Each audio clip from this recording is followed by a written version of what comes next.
Hello students, let us see English chapter 2.6 Chasing the Sea Monster. Jules Verne was a French writer. He is known as the father of science fiction. He wrote about rockets, space travel and submarines when such things were unknown.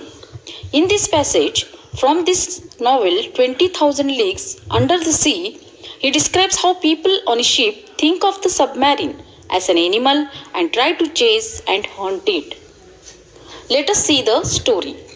Our frigate wanted to go back, but an unearthly animal came at us with a speed double our own. We gasped, more stunned than afraid. We stood mute and motionless. The animal caught up with us, played with us. It made a full circle around the frigate and wrapped us in sheets of electricity that were like luminous dust.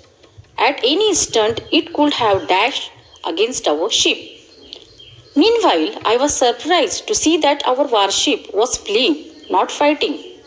I commented on this to Commander Farragut. His face, ordinarily so emotionless, showed great astonishment. Professor Aronnax, he answered me. I don't know what kind of fearsome creature I am up against. I don't want my frigate running foolish risks in all this darkness. Besides, how should we attack this unknown creature? How should we defend ourselves against it? Let us wait for daylight and then we will play a different role. The whole crew stayed on their feet all night long. No one even thought of sleeping. Unable to compete with the monstrous speed of a frigate, the Abraham Lincoln slowed down. For its part, the animal mimicked the frigate, simply rode with the waves, but did not leave the field of battle. However, near midnight, it disappeared. Or to use a more appropriate expression, it went out like a huge glowworm. Had it fled from us? We did not know and were filled with fear and hope at the same time. But at 12:53, a deafening hiss could be heard, resembling the sound made by a water spout expelled with tremendous intensity. By then, Commander Farragut, Ned Land, and I were on the afterdeck, peering eagerly into the darkness. Tell me, Ned Land, isn't that the noise cetaceans make when they spurt water from their blowholes?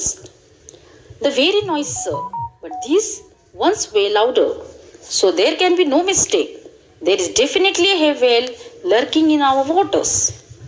Near 2 o'clock in the morning, the core of the light reappeared 5 miles away from the Abraham Lincoln. We stayed on the alert until daylight, getting ready for action. Whaling gear was set up along the railings. Our chief officer loaded the blunderbusses, which can launch harpoons as far as a mile, and long duck guns with exploding bullets that can wound and kill even the most powerful animals. Ned Land was content to sharpen his harpoon, a dreadful weapon in his hands. Hello students, let us continue the remaining part of Chasing the Sea Monster. At 6 o'clock, day began to break, and with the dawn's early light, the animal's electric glow disappeared. At 7 o'clock, a very dense morning mist spread around us. Our best spy gases were unable to pierce it. The outcome, disappointment and anger. At 8 o'clock, the mist rolled away, and the horizon grew wider and clearer. Suddenly, Ned Land's voice could be heard. There's the thing in question, astern to port, the harpooner shouted. Every eye looked toward the point indicated. There, a mile and a half from a frigate, a long blackish body emerged a meter above the waves. Querying violently, its tail was creating a considerable current. The crew were waiting impatiently for orders from their leader. The latter, after carefully observing the animal, ordered the engineer to sail full steam towards the animal. 3 cheers greeted this order. The hour of battle had sounded. A few moments later, the Abraham Lincoln headed straight for the animal. Unconcerned, the latter let us come nearer. It got up a little speed and kept its distance. This chase dragged on for about 3/4 of an hour without the frigate getting any closer to the sea animal. At this rate, it was obvious that we could never catch up with it. The Abraham Lincoln gathered speed, but so did the animal. This went on for the next hour. The Abraham Lincoln was now speeding so much that its mass troubled down to their blocks. What a chase! No, I can't describe the excitement that shook my very being. Ned Land stayed at his post, harpoon in hand. Several times the animal let us approach. Then, just as the harpooner was about to strike, the cetacean could steal off swiftly.